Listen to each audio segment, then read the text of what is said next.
So, gib's mir, Ralf. Hey, ja, so ein trockenes Maul. Hast du nicht vielleicht ein bisschen nasse Zunge für mich? Wow, du siehst verknittert aus.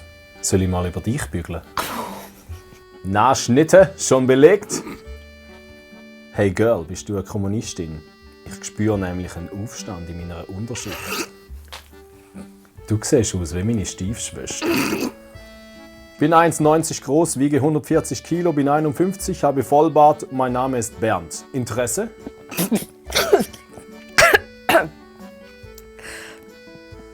Entschuldigung. Was muss ich machen, dass du mir zur Nacht betrunken anläutest? Nicht mal so viel vermutlich. Wissenschaftler sagen, dass die Zunge der stärkste Muskel ist. Willst du kämpfen?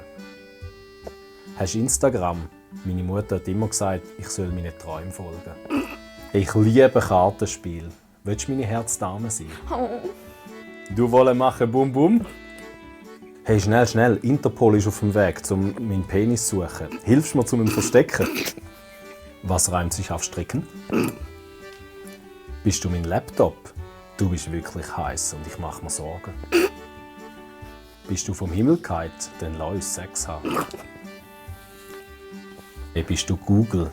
Du bist alles, was ich immer gesucht habe. Wow. Did you know you would be really good at selling hot dogs? You really know how to make a wiener stand. Küss mich, wenn ich falsch liege, aber Dinosaurier gibt's doch noch, oder? Tendierst du auch zu eher spontanem Sex? Tendierst? Das ist der Gag. Sag mal, würden wir zwei nicht wahnsinnig gut aussehen als Marzipanfigürchen auf einer Hochzeitstorte? Ich bin einsam, du bist einsam. Soll ich dich einsamen? So ein Scheiß. Also irgendwie gesehen kommen. Und gesehen kommen ist auch so falsch.